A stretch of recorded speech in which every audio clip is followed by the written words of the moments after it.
هشدار صاحبدلان سر همه نعمت‌های عالم امنیت و آبادی و سلامتی است و به شبهه در زادگون، چون که امیر بیوطن خار و ذلیل است، گدای در وطن شاه و امیر است. خاک وطن از تخت سلیمان خوشتر، خاک وطن از تخت سلیمان خوشتر، خار وطن از لاله و ریحان خوشتر.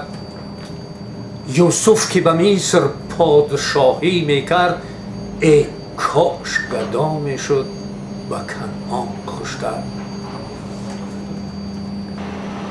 و پشتیبان این همه امید و آرزوها اعمار کاخ نو است. الا ای کارزار ننگ راغون، چراغ در ضمیر سنگ راغون، کشا چشم جهان افروز نورت، علیه دیده های تن راغون. آینده بخت روشن، هم تاج و تخت روشن، درگاه و رخت روشن، بخشد عطای راغون. شد ننگ و عار میلت، این کارزار میلت، باشد شعار میلت، جانم فدای راغون. اما افسوس، هزاران افسوس که بدخواه ناتوان بین، از روی قدرت و کین صد فتنه میکند بین با مدعای راغون. مالک کین نداریم، چین در جبین نداریم، نیکی به بد بیاریم بر هر گدای راغون.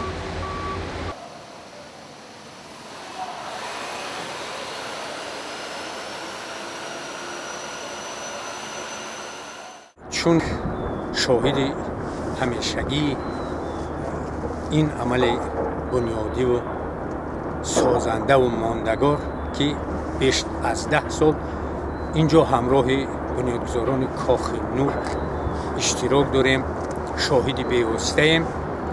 درباره ماهیت این طرح بنیادی همیشه در تلاش آنیم که با همزبانان همزمان و ساکنان کشور در گذشته جبری تاریخ کشیده ماهیت این طرح بنیادی را شرح و توضیح داده باشیم تا بدخواهان ملت و میهن ما، آنهایی که چشمی رشد و نمو ندارند و زندگی شایسته ساکنان کشور را نمیخواهند، از دور ایستاده به این عمل سازنده و بنیادی سنگ ملامت افکندنی می شوند. این کارخانه بنیادی فقط روشنی، گرمی، رشد و نمو و محبتی به واسطه سازندگی ها را پیشنهاد میکند و نه تنها برای تاجیکستانیان بلکه برای همسایه کشورها هم منفعت بسیاری میرساند. این را هنوز در زمان شوراها تمام متخصصان دور و نزدیک شرح و توضیح میدادند. ما چند سال بود در نیروگاه ها، در ساختمان نیروگاه اشتراک میکنید؟ ساختمان نیروگاه ها من سال 45 از سال 45 شما تجربه ساختمان نیروگاه؟ من فقط همین نیروگاه با کار کردم، دیگر من ساختمان دارم. از روی قوت غیرت، از روی حوصله من مشاهده میکنم که هر روز شما در ساختمان چند مرتبه رفتن میاد، مانده شوی را حس نمیکنید؟ از کار من مانده شوی را حس نمیکنم، لیکن بعضی وقت ناآمد کار شد از این مانده. شما همچون یک متخصص تجربه دار درباره استقلالیت کامل دولتی تاجیکستان و روحیه مردم وابسته به استقلالیت چی گفته میتوانید؟ استقلالیت این یک چیز بزرگ برای ما است، به بها. همین روح از روح حس میکنه و یا خودش صاحب مملکت، صاحب همین ساختمان، صاحب همین زمین حس میکنن، این همه مناسبت. بله.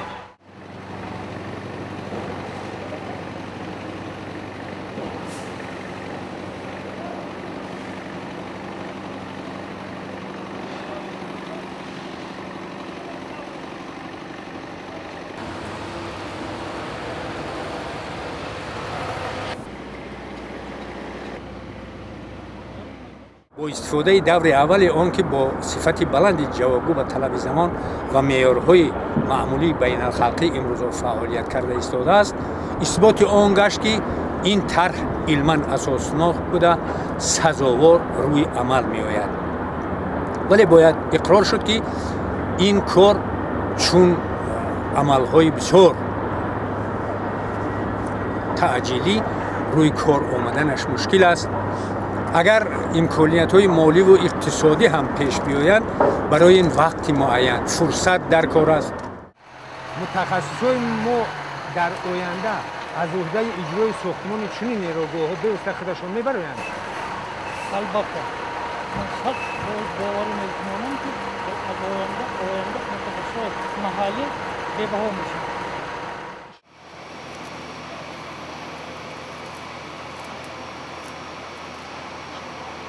رفیقانی هست که افسوس زمان شوروی رو میکنند.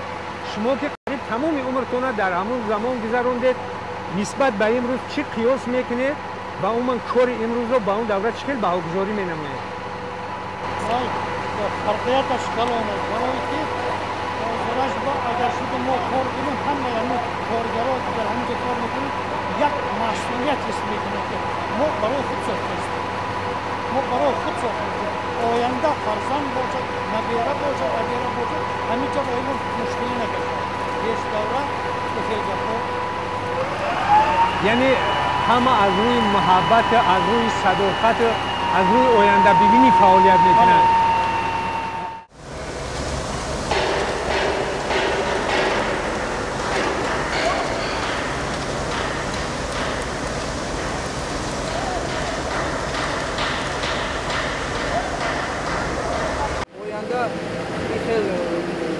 نیروگاه‌هایی که باید بسازیم که در پیش در متخصص احتیاجمند، خصوصا در متخصصی که هموطن خودش مشاهده.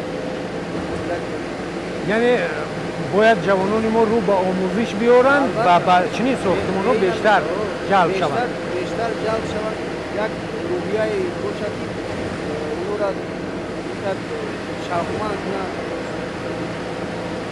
اگر جانب شما باید زیادتر نمایش بکنید بسیار برای همه اینو را مردم خیلی میکنند. ما هم 10 سال پیش 15 سال پیش متخصص نبودیم، هیچ کس میگه از پیش خود چیزی نشد، هیچ واقعا خنجری چیزی نشد. برای ما تو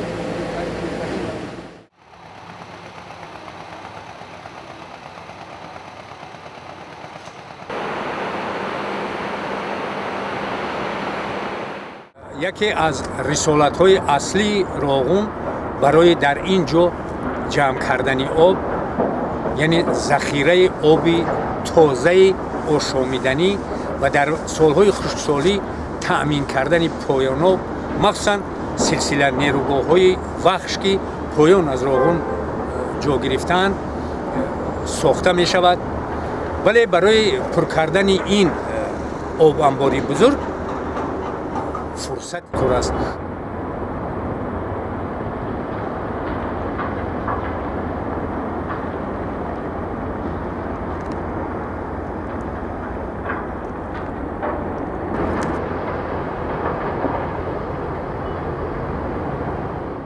باز یک بار دیگر یادآور می‌شویم که روسیه در زمان حکومت پادشاهیش برای هیدروانرژتیکای تاجیکستان اینجا آمده بودند. سال 1913 نخستین نیروگاه برق آبی را در تمام مضافات آسیای مرکزی و قزاقستان محض در تاجیکستان امروزه، یعنی در شهر خاروغ بدخشان، با دستگیری متخصصان حکومت پادشاهی روسیه برای سربازان حکومت پادشاهی روسیه که اینجا برای سرحد آمده ҷобаҷо шуда буданд, сохта мавриди истифода қарор гирифт. яъне аз соли 1913 дар тоҷикистон сохтмони нерӯгоҳи барқи обӣ роҳандозӣ шуданд, оғоз гашт.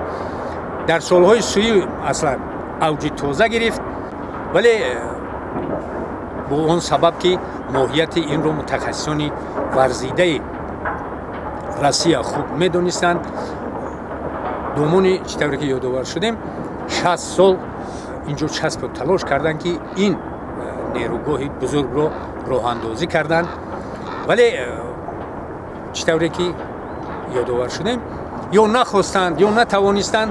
ба ҳар ҳол бо ҷалби беш аз 400 корхонаи хурду бузург аз тамоми гӯшаву канорҳои шӯравии абарқудрат ин сохтмонро ба анҷом нарасониданд ва тақдир ба ҳамин замони бисёр печидаву мураккабу пур аз норасоиҳо насиби тоҷикистониён гашт. вале вақте ки зиддиятҳои дуру наздик барои пеши роҳи ин корхонаи созандаву бунёдро гирифтан баъди эҳё оғоз ёфт, хоса ҳамсоя кишвари мо Ӯзбекистон ки дар он вақт ин кишварро Ислом Каримов роҳбарӣ мекард, бисёр қобилияти сахт нишон доданд, вале ҳукумати Тоҷикистон роҳи ҳалли инро пайдо карда бо муроҷиати бевосита вақте ки сарвари кишварамон президенти Тоҷикистон Эмомалӣ Раҳмон 5 январи соли 2010 ба сокинони Тоҷикистон муроҷиат кард. Сокинони кишвар бо ӯ ҳамфикр, ҳамрай ва ҳамроҳ буданашро исбот карда иқдоми пешгирифтае ки президент ҳамон гирифтааст, тамоми халқ, тамоми мардуми Тоҷикистон саросар дастгирӣ карда истоданд ки ҳамин нерӯгоҳ шавад. мо ҳам ҳамин кӯшиш, ҳамин қадар мисол дастгирии халқамон, дастгирии миллатамонро кӯшиш мекунем ки кор ва фаъолият кунем ки мо арзандаи ҳамин боварии ҳамин халқамон бошем. мақсади мо чист? мақсади мо обод кардани диёр аст. ин қадар мисол обод кардани диёр барои танқиси аз қувваи барқ мекашем. барои ҳамин ман ҳамин хел дар назди ҳамин халқи ватани худам ваъда метиҳем ки бояд бисозем, ҳама якҷоя шуда ҳамин нерӯгоҳро бисозем.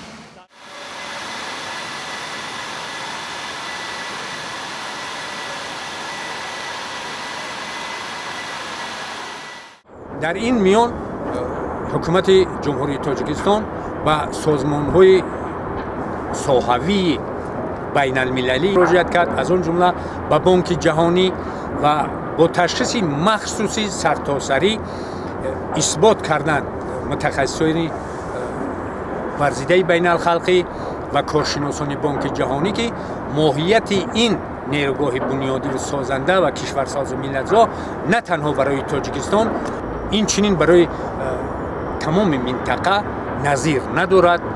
барои ҳамин сохтмон оғоз ёфт ва акнун ҳамагӣ беш аз 10 сол аст ки инҷо кор ҷиддан роҳандозӣ шуд.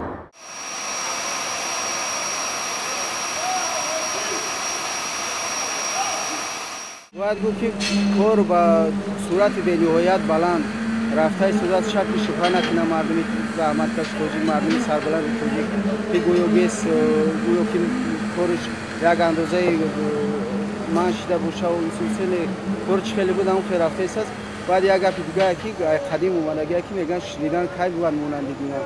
ҳамон касе ки хоҳишманда марҳамат бӯя айдар дуруму дуруя бубинам ӯра инамқад ҳавлият дорем марҳамат бубинанд, ки дига ба гап намешавад, бигзор биёянд бубинанд.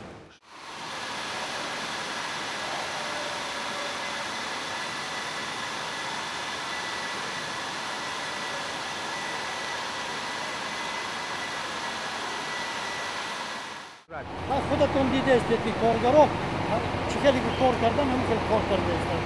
یگان یگان چیز نیست شما چه خیلی کار کردن با فکرم قوت‌تر کنید. آفرین. بله بیننده عزیز، این روحیه هر یک کارگر نیروگاه را دنبالگیر است.